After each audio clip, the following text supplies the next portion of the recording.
The left pits people against each other. Divide and conquer is the strategy. I don't want to live in that world. It is the exact opposite of e pluribus unum.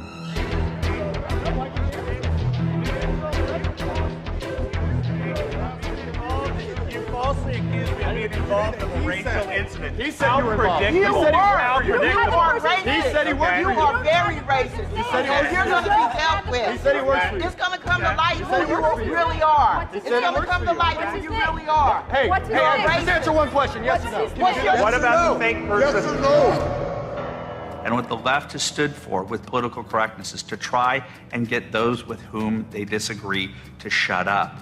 And the Tea Party movement and Sarah Palin and Michelle Bachmann and Alan West and all the people that have gone out there against the mainstream media and said, you're going to call us racist, you're going to call us potential Timothy McVeighs, F you. I understand the language, and you're implying that I'm racist. Okay?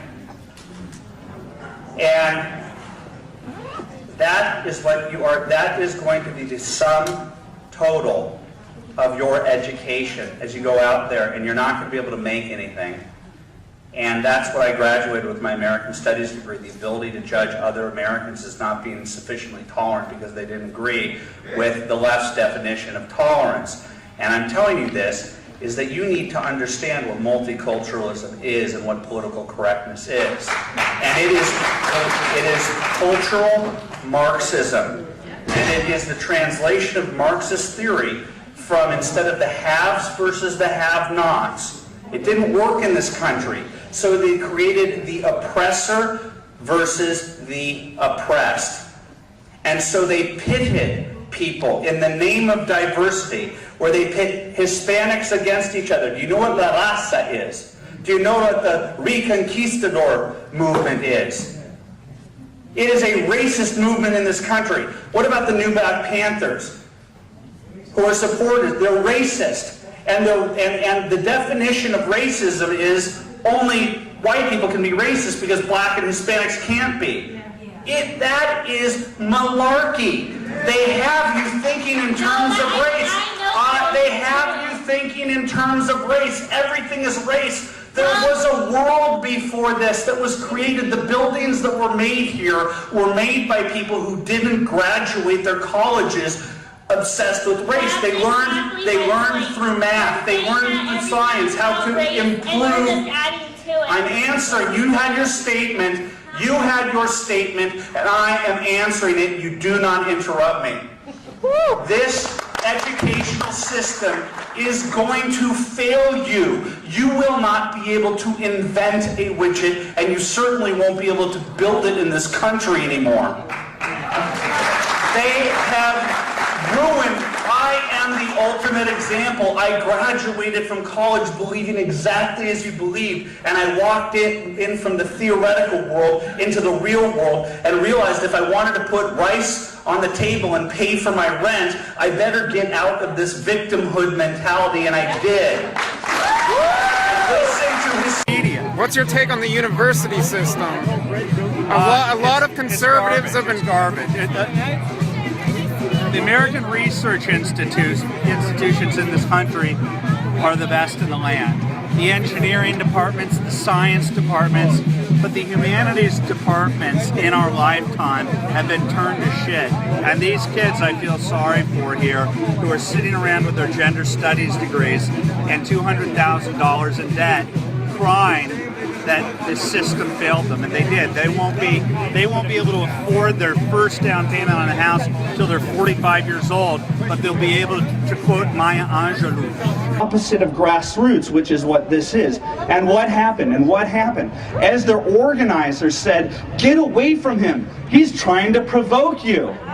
One person against 350, and they started to walk away. And as they started to walk away, one lady says, as they're chanting, "Stop the hate," she says, I think he's gay. And I'm like, oh, this is fun. I love the SEIU. I love the organized left because they're not individuals. We have to start confronting them. It's not just the SEIU, it's the mainstream media. They're just as predictable, and we are exposing them every step of the way.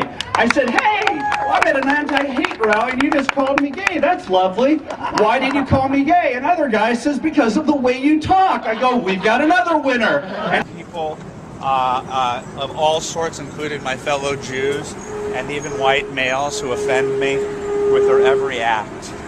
I see things through the prism of race and sex and religion, and I'm enraged. And I need to go take on everyone, especially the Caucasian white male. Oh, okay. And where are you going to do that? Wherever I find them. There's an outrageous man driving a vehicle. I'm going to confront him. Okay, I get it. No. It's so not centrally organized that it could hurl accusations at it, and there would be no central organizing force that could defend against the accusations that it was racist or sexist or homophobic, which is an absurd accusation to hurl at 10 million people who are simply saying that they want an accountable government and they want limited government and they want a government that spends money wisely and doesn't overspend money and lives within its means. It's an absurd thing. But Omar said something profoundly stupid, that he thought that these guys were heroic, that they showed extreme bravery to fly into the World Trade Centers. I understand what he meant, though, that they were willing to sacrifice their lives. But all it is, don't get so offended, it's cynicism. That's all. That he is the sum of his cynicism. He just wants to say the most offensive thing because he knows that it's going to get a bark from the SEALs in the audience. That's all it was. And two Houston DJs started to act like the provost at your local, liberal arts college and said, let's get this guy off the air. I was like, uh-oh. Our narrative is that we're pro-freedom of speech. We're, and I went out there and I reached out to Prager, Handy, everyone. I said, oh my God, we have to stand by this guy on principle, okay? And they did. All of them said, hey, wait a sec, stop going after him, let this exist, because we have to abide by this type of retribution every single day when we defend our basic American Judeo-Christian, democratic, limited government, constitutional principles. Where they kick you in the nuts until you barf up your own bowels. And you go, fine, I'm a patriarchal, racist, anti-gay, just do whatever you want to me. And that is why we have a nation of eunuchs. That's why we have a nation of men that are afraid of being pilloried by Tom Brokaw and Peter Jennings and Dan Rather. That they know that if they don't accept the social justice, liberal, they change it every week, progressive, because because they don't believe in free speech unless they're being kicked out of Zuccotti Park. Propagandist and a Tea Party loyalist. His new book is called Righteous Indignation, Excuse Me While I Save the World. Not a very modest title. In the book, you will find scarcely a word about one of his most infamous episodes involving Shirley Sherrod, the former USDA official fired after a video of her was posted on a Breitbart website. Sherrod is now suing Breitbart for accusing her of racism after showing, quote, a deceptively edited clip. And I'm delighted to say that Andrew Breitbart joins us now. Good afternoon, sir. Well, I don't accept the premise. But let me move forward. In your book, which I've read, you write, I'm not religious and I'm certainly no theologian, but if there's one thing in religion that speaks to me, it is the idea of absolute truth.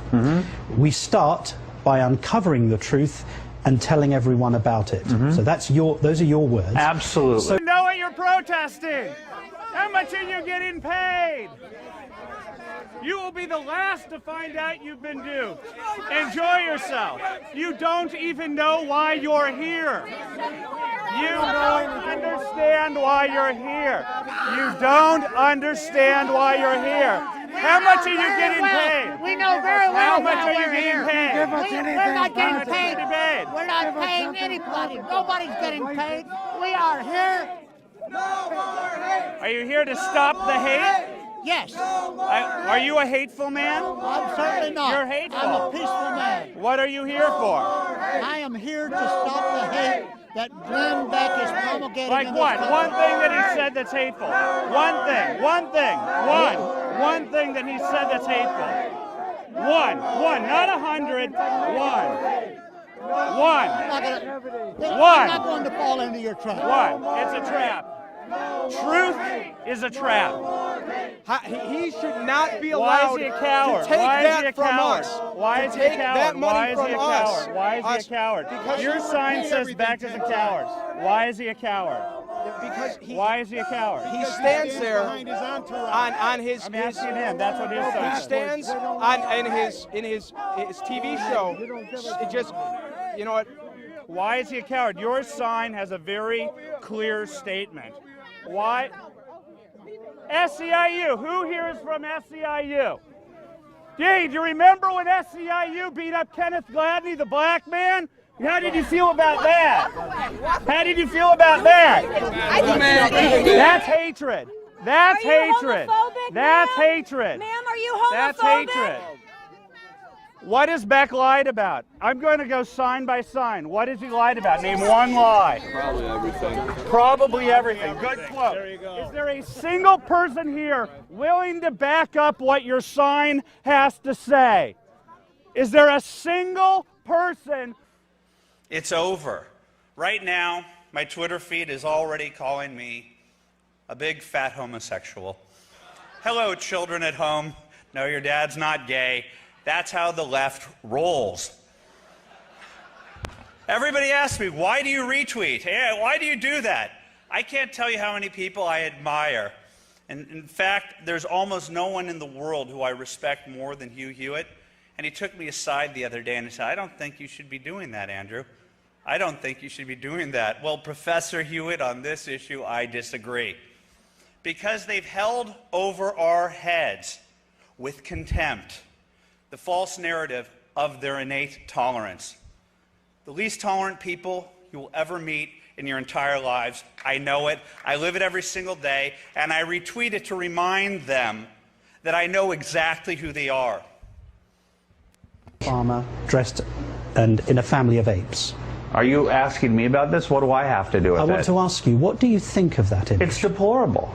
It's deplorable. It's reprehensible, and you're trying to you're trying to insinuate that I'm a racist here, which is what MSNBC does to conservatives every single day. This entire context of this conversation is what the NAACP and what the Democratic Party has been doing to Andrew, the Tea Party for the last year. I haven't spoken to anyone. And the entire context of this, the subtext of this Andrew taught me three things.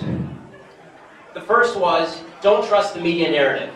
I had the privilege of knowing him for a long time, and from the very beginning, he was very clear. The media narrative was always false. You could count on it. No matter what the media said, it was going to be wrong, and it was our job not to accept that narrative. That was point number one. Point number two was walk toward the fire. He was very clear on this. You have to walk toward the fire. That's why he didn't care when people called him racist. It bothered him, but he didn't, deep down, he knew it was false, so he didn't really care about it. And when Republicans, conservatives, libertarians, when people who think for themselves are intimidated by the left and by the media, that is a loss in and of itself. We can't be intimidated, and that's something that Andrew proved to us. If you had been intimidated, Acorn would still be operational, and Anthony Weiner would still be tweeting pictures of his junk to random people from his seat in Congress, not from his wife's closet where he's probably locked right now. Third point, and this was truly Andrew, and I don't know anybody else who did this, and that was you have to have fun doing it. Everybody takes this stuff way too seriously. Andrew took it seriously. He took it dead seriously. But at the end of the day, he had fun being Andrew Breitbart. I don't know anyone else who went to an Occupy movement parade wearing rollerblades just to videotape it. I mean, a few days before he died, he was driving around, he saw a homeless man with an Obama sign. He goes over and videotapes himself with the homeless man and the Obama sign because it was funny and because it was fun. And that's who Andrew was.